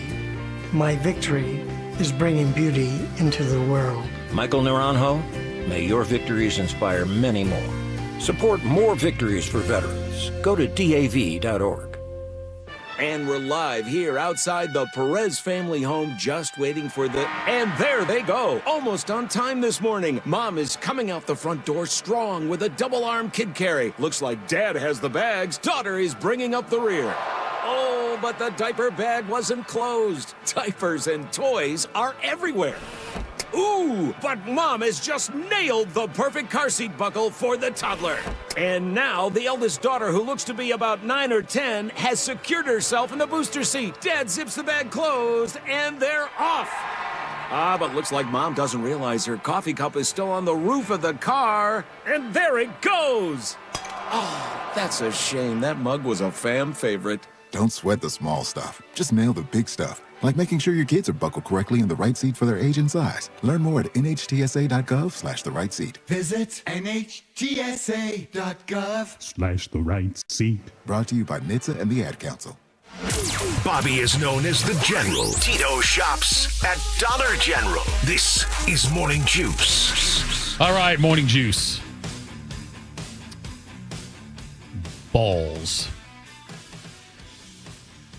Got to turn the old mic on there, Shark, if you want America to hear you. So, someone just tweeted us, Seawolf, Shark, nachos in a little ramekin that you could make look like the shoe. And he said, patent this thing and get rich in retirement. There you go. You like nachos? Yeah, I'll eat some nachos. I love I like chips and jalapenos. salsa a lot. I like, my wife makes salsa all the time. It's pretty good. I don't do the cheese. I don't do that fake melted cheese, but I do the salsa and jalapenos. Did you guys have any trees down last night? I don't know. I didn't look. Man, I went out to grill at about 8 o'clock last night. I mean, about blew me over. Yeah. It was crazy. Wind All of a came sudden. through. Yeah, it was. They said there was 60, 70 mile an hour wind gusts, like on the western part of the state, and even I think a little bit into central Ohio. We had a tree branch go down. I take pride in the fact that very rarely do we have tree branches go down because I thin my trees quite often to make sure that they do not fall down, fall over, and branches don't snap. but one of ours in our backyard that I let get a little bigger for coverage over our patio. A huge branch fell off, and our Edison lights were wrapped to it, so I've got to figure out a solution for that now. Clean all that mess up. Edison lights are expensive too, Bob. They are, and I'm probably going to have to get a new strand now. What are Edison lights? The lights you have hanging up outside that have the... you can see the filament inside of them. Okay. Thomas Edison invented the light bulb. I don't know if you knew that or not. I did know that one. He was from Milan. Wasn't he also deaf? No, that was Beethoven. I thought Edison was too. No. I don't think Edison was deaf. There's no evidence that Thomas Edison was deaf.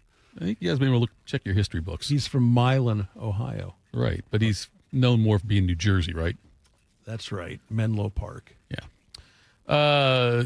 Henry Ruggs III, we talked about him earlier, and he's currently incarcerated, serving a prison sentence of up to 10 years. Time out. What? Was Thomas Edison deaf? Yes, Thomas Edison was profoundly hard of hearing and became technically deaf in one ear, with the other ear being severely impaired. Tito, you taught me something today. Every time he teaches me something, I feel like I just got dumber. I don't know how that works. Listen, I gained knowledge. Tommy had to crank up that phonograph to hear it. Every damn day, something like this happens. Billy Hamilton stole 7 bases in 1894 for the Phillies. Every damn day. Disadvantageous. Every day. And you guys act surprised. The Billy Hamilton thing is useless information. The disadvantageous, the fact that was a word, was the upset of the year. And the fact that you knowing Thomas Edison was deaf is probably the second biggest upset. Crittenden in the Gilbert Arenas thing? You referencing his name is... The fact that you knew that is pretty impressive. We're talking about a series of things now. If it's happened that often, why are you guys surprised? I have gained respect for you this morning. Edison began experiencing hearing loss around the age of 12, which progressively worsened. Amazing, Tito. You're going to start inviting me to parties. I will. Because you want me there. Educational entertainment. I will educate people in your parties. I will help out. Henry Ruggs III. Deaf? Almost deaf. But, so he's serving a prison sentence right now, up to 10 years. Had the felony DUI, which ended up with an accident that killed a young woman and her dog. And he was on a special release and speaking at an event organized by Hope for Prisoners, which is a Las Vegas-based nonprofit that helps to get formerly incarcerated people back into society, reintegrated society. Anyway, and he publicly apologized there to the woman's family who died in the accident that was caused by him. He was driving as fast, they say, as 156 miles an hour at 3:40 in the morning in Las Vegas when the accident occurred. And I thought what I find interesting, Bobby, ironic, not really the right word either, but anyway, we get the news yesterday about Shedeur Sanders got pulled over going 101. Yep. And then the news after that, Zach Edey also went 101 and was cited in May in the state of Indiana. You would think that the guys would learn from something like this. Why would you think that? I'm just being real. No, it's fine. It's an epidemic. That's a fair question. At the University of Georgia. Georgia's had all those. And they also had someone that lost their life. They did. That's right. Yes, they did. Yes. And there were still players that got pulled over for driving in excessive speeds after that. So what I bring to you is, why would you think after that, after all the evidence that's been presented, that people would learn from that? Should they? Yes. I guess, yeah. Do they? No. When you're young, you feel invincible. Shedeur Sanders doing it, the fact Zach Edey happened in May, and we're just now hearing about it, but Shedeur did it, and we heard about it right away after that. It's an awful look for both of them. Do the teams care? Yeah. It's a negative PR hit. Right. There is a risk of danger involved, and now within the last however many years it's been, you had someone die in the Georgia situation. Right. And then you also had someone die in the Henry Ruggs situation. And so there's evidence there twice of excessive speeds. Not only could you kill yourself, but you could kill and maim someone else. And yet people don't learn. And so, yeah, do teams care? Yeah, because that's the ultimate negative PR hit. Have you ever driven 100 miles an hour? Yes. I mean, I'm not like, yeah, that's unfortunate. You know, yes. Vehicles I today used to have much, a motorcycle, and I got up to like 92 one time. And I had to slow down because my heart was racing so fast. I thought, man, if I hit a rock, pothole, anything, I'm gone. With a stick. And idiot me, when I was in my 20s, I never worn a helmet to ride a motorcycle. And I think at 90, it's only the difference between an open or closed casket. Probably. I did drive on the Autobahn one time, but even then I didn't go 100 miles an hour. I've never driven 100. I've gone 100 before in vehicles that I'm sure should not be going 100. It's not like on a motorcycle type thing. We're talking more like an escort. I mean, some of these sports cars that you have, I mean, the 100 in them is nothing. Like a friend of mine's got a couple of really nice sports cars, and doing 100 in those is like nothing. I guess I did 100 in well over 100 in a Ferrari once when I was working for MAG over there at some event. We also went out to on the a Texas racetrack? Yeah, we went out to the Texas Motor Speedway in Dallas, and they let us take them out too. And those, like, if you're not going 100 on those tracks, you'll start falling in because of the grades so steep. Shedeur was driving a Dodge pickup. And it's crazy how fast everything is now. So, Bobby, but like how much of it, like when you got into the league, in Ohio State and the league, was that kind of stuff? They never really addressed it at Ohio State because I don't think anybody had cars that would really go that fast in college. Right. That's the thing with all those guys at Georgia. I'm like, dude, I didn't have a car really fast enough that would do that in college. Maybe. I drove a silver Dodge Stratus. Do you think anything will happen to Shedeur through this? Will Browns discipline him at all? What do you mean? I don't know. What does this one look like? They'll talk to him about it. I don't think you got a speeding ticket. Yeah, but at the end of the day, you got a speeding ticket. Now there could have been grave consequences for you doing that, but they didn't happen. So you're supposed to. I don't know how you punish somebody for something that could happen that shouldn't really give them a 3-game suspension for. No, I guess so. But does it? Do you think it affects his standing with the team? No. Like it's not. Like with the locker room or with the organization? Organization. Depending how he handled the aftermath of it. Yeah. What level of contrition he had. Did he seem sincere? Right. Why was he doing 100 miles an hour? Yeah, I can't think Where of it. were you doing it at? Yeah. If you're doing 170, that's a far cry from doing 100 in a school zone. I think he was doing it in a 65, if I'm not mistaken. That's okay. 60. It was 71 in Strongsville. But you're on an interstate at that point. Right, yeah. I mean, there's been people that I've seen that have done 85, 90 in a residential area. Like Ruggs. Like Ruggs, yeah. That's what I'm saying. That's a far different paradigm. Right. I mean, I was driving down Riverside yesterday, probably 50, low 50s, let's be like 45, probably a little over that. I mean, there's a dude in McLaren that came humming by me he had to be doing at least 90. I was doing 92, but that's close though. Yeah. It's a pretty sweet red McLaren though. You think that that Ruggs should or will get another chance? I think he will, as long as he can run. Like Albert said, as long as you possess some unique trait, and the trait of speed is very unique. Now, he's been sitting in the clink, so I don't know if he can still run as fast as he could without training, and I don't know what he's been able to do in there. Right. Well, that's the thing. I mean, was that 2021? No, I think it was. I mean, Stallworth was, I don't know how much time he did, but Stallworth came out and could still run. If you can still run, then that, I would say. And also, like I said, his level of contrition, Albert was talking to it and speaking to it, like, hey, like you hear the guy talk. And Dante Stallworth, like, full behind the curtain. I played with Dante in New England.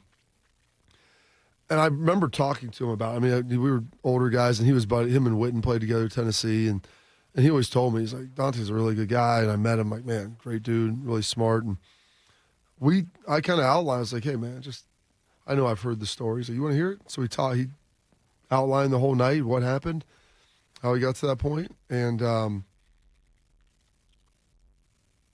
then he said, he's like, there's not a day that goes by in my life that I don't think about it. And I'm like, man, like, it was a sobering moment to hear that. He's like, when you take somebody's life, he's like, it's regardless of how it happened. He's like, it's something that stays with you.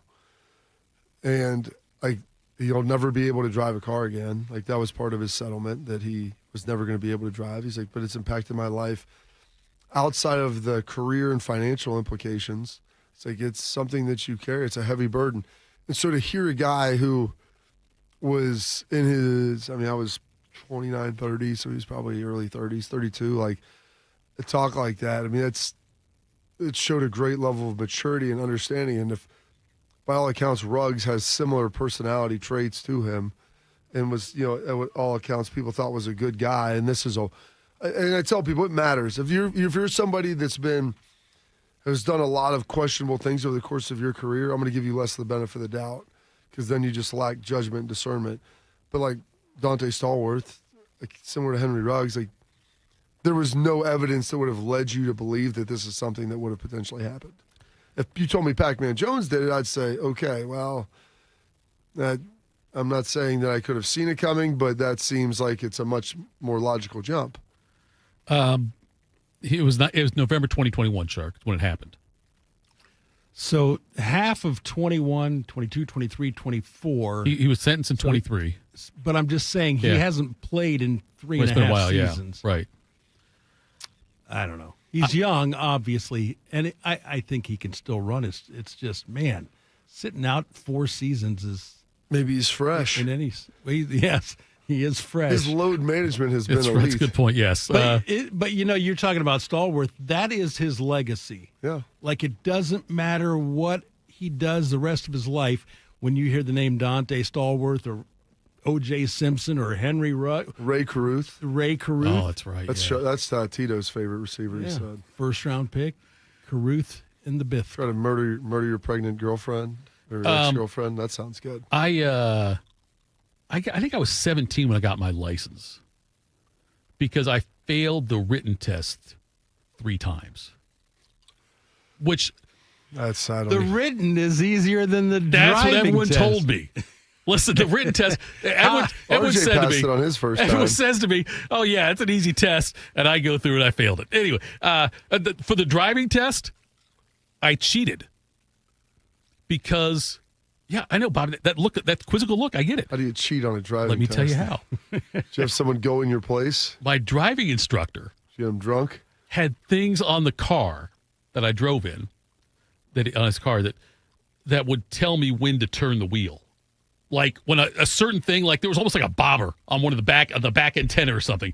And when it got to a certain point, I had to turn the wheel. Like I didn't ever really learn how to parallel park. I just learned how to do it with that. So when I had to parallel park the car, when this got this way, when this was over here, turn the wheel this way, turn the wheel that way. So although I didn't know how to parallel park, I memorized the movements based on where things were. Anyway, R.I.P. Mr. Bolden. That's the guy who taught me. Michael? He's still alive. Bolden. Oh. Bolton.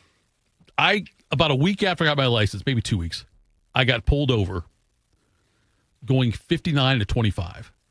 See, I would argue that's more reckless than doing 100 on the highway. What did that do to your insurance? I don't know. I think my dad paid my insurance back then. Anyway, but this is what the funny thing about this is. I'm pulled over there, and it's kind of close to where I live. And my dad drives by and sees me pulled over. That's the worst is when it's close in high school and people are honking their horns at you. I get home, and my dad's like, oh, so you got a ticket, huh? I said, yeah. And he said, how fast do you go? I said, what are you doing, like 35? Yeah, we'll call it that. I said, Dad, if the speed limit was X, I was going 2X plus 9. Ooh. And the look on his face, how angry he was about that. I ended up losing my license through the courts for 2 months after that. But yeah, that was it. But yeah, so seeing my dad seeing me get pulled over, I could still in my mind see his face as he drives by and looks to the side and just like has his jaw like kind of mouth open, like, what the hell did you just do? He had no idea. Anyway. All right, we'll tell you what's got us juice. That's next. Morning Juice. Within 15 seconds of logging onto social media, The algorithm has your daughter in its crosshairs. It sends her a steady flow of images telling her she isn't thin enough, pretty enough. They invade her brain, causing body dysmorphia, anxiety, depression, leading to the worst rates of eating disorders, self-harm, and suicide we have ever known. All while she's sitting right next to you on her phone. Congress knows, but it refuses to act. Don't let her suffer the secret pain alone. Use your voice. Demand a plan. Join us at the Center for Countering Digital Hate, protectingkidsonline.org, because it's up to you to protect your children from social media nightmares. Join us for her, for your daughter. Once there was a man who couldn't stand. A mom who couldn't wait. A scientific community that said it couldn't be done. And then you. And then I. And then we. Brought neuromuscular disease into screaming color with the Muscular Dystrophy Association. For 75 years, our voices have thundered through the halls of Congress. We've willed the impossible into existence. We've pushed the science, raised the funds, shifted the narrative, and transformed the reality of life with neuromuscular diseases. For 75 years, we've built communities together. Established the field of neuromuscular medicine, and made it thrive. Call that a legacy. Call it impact. Call it momentum. Just call it ours. Because it's the generations of community heroes that give MDA the strength we have today. And until neuromuscular disease is a thing of the past, you couldn't stop us if you tried. Join us and celebrate 75 years of breakthroughs at MDA75.org. Hey there, Jane Lynch here. You want to hear something funny? Too bad. You want to hear something uplifting that will inspire you? Good. Because today, I want to talk to you about Direct Relief, a humanitarian organization that does seriously good work when it counts. Fires, hurricanes, earthquakes. When disaster strikes, Direct Relief immediately shows up with medicines, medical supplies, and everything doctors and nurses need to save lives. Let's ship her out! Every day across the United States and around the world, they're making an enormous difference. If someone needs help, Direct Relief helps. No politics, no red tape. Hey, what you doing over there? Oh, I'm packing insulin for kids with diabetes. See, every box here is literally a lifeline for someone in critical need. So check them out at directrelief.org. You might just bring a smile to someone's face. Bobby knows what it's like to be a winner. Tito knows what it's like to be thrown out of an all-you-can-eat buffet. You're here for an hour. This is Morning Juice. Morning Juice. Bobby and Sharp were talking about driving through the night when they went to Destin or whatever, driving the evening. Shark, you always said that you do that. You'll leave like 9, 10 o'clock, whatever it is. Gets me there at 9 or 10 in the morning. I, shockingly, I'm sure to both of you, I suck at driving at night. I remember one time I was supposed to go to the Damons in Virginia, Alexandria. And I decided I was going to wait and go in the evening later on, watch the NFL games on the Sunday at home and all stuff, and then leave later on in the evening. And around 10 o'clock, I decided I'm going to leave. And I had to stop and spend the night at a hotel in Zanesville. What? Yes. I got all the way to You didn't Zanesville. make it to the state line? I got to Zanesville, and it was like, man, I am Why tired. didn't you just stop at the rest at the Damons in Newark and sleep I there? could have done that, but I get to sleep at a booth. I pulled into a Motel 6 in Zanesville, I think it was, where it was what the name of the hotel I stayed in. But yeah, and We'll leave the light on for you. And I spent the night and then drove the other half of the trip. How many hours did you pay to sleep there? I overslept, so I got my money's worth, I think. All right, I wasn't juiced that night, but what's got you juiced? Sponsored by Billiards Plus. Find your next grill and everything you need for the master griller. Billiards Plus on Dublin Center Drive in Dublin. It's a Thursday, so that leaves us with Shark to go first. My sister makes my mom's recipe of pumpkin bars, which are phenomenal. She does a great job replicating that recipe, and she brings an entire tray for me because I straight up will obliterate an entire tray. And she cuts them in these little squares. So I can just boom, one in, boom, two. Next thing you know, there's 20. He's a good eater. Old Schlegs is. You were talking about the driving test. I took a my driver's test in the winter, January of 77, and we had a 72 Pontiac Grand Safari station wagon. Tried parallel parking with one. I would have given anything to had a rear view camera we have today to parallel park. My wife, no. She's not listening. Go ahead. And say no, because it's more about me than her. There are times when I get out of the car so she can parallel park. With a backup camera? You are so unmanly. You should not have a license. Anyway. She'll take pictures when I park of and course. send it to our friends. Look at this guy. Look at Jeff. Gosh. In the Stanley Cup Finals that just wrapped up on Tuesday, the Florida Panthers led the Oilers in that series for 256 minutes. That's an NHL record for the finals. Mm-hmm. The Oilers led for a grand total of 34, just under 34 minutes in that series, and yet they were able to win a couple of games, two of them, in fact, in overtime. But we were talking earlier about how tough it is to win a championship. Mm-hmm. The Florida Panthers were the third best team in the Atlantic Division, fifth best team in the Eastern Conference. Oh. The best teams don't. Yeah, they don't. In fact, I would say more times than not, the best team doesn't win a championship in whatever sport. Good to see that Carmen's crew is going to be back next month for the basketball tournament after winning the championship last year. Still $1 million, winner take all. Caleb Wesson's back. William Buford's back for that, so look forward to that. And then Justin Verlander, still winless this season for his Giants. He gave up 4 runs last night in 4 2/3 innings against the Guards and suffered the loss, so he is 0-4. But Justin Verlander, in his career, has made 58 starts against Cleveland, more than any other team he's ever faced, and he is now 24-25 lifetime against the Indians/Guardians. Wow. So you think about, he's 100 games over 500 in his career, but 1 game under against Cleveland. Bob? That's pretty impressive. What's got me juiced? Well, that storm coming through last night was pretty robust. Thankfully, our power didn't go out, but a tree branch did fall down, so that's going to give me the opportunity to go out there this evening and get the chainsaw out and hack that bad boy up. Firewood. Yeah. Well, you got to season it for a year and stuff. I'll keep some of it. I've got a log, so I got a splitting maul. I'll split some of it maybe. But get a chance to do that. I have a chainsaw and I live in a suburb, which I'm one of the few people that I know. I've got 2. I've got a pole saw and a chainsaw. So people are like, why do you have that? I'm like, well, when your tree falls down, which my neighbor, they had a huge tree get uprooted in the back.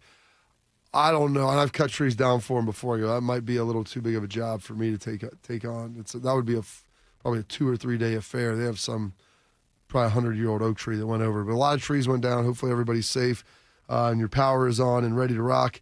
Also, the coaches golf outing today presented by Roosters over at OSU.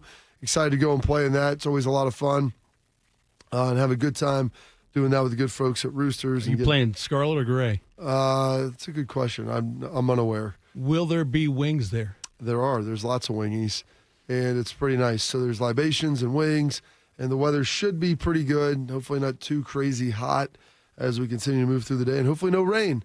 But that's got me juiced up in a big way. And then scramble? Oh, yeah. Played a scramble? Coach, I haven't played a real round. Well, a real 18 in a long time.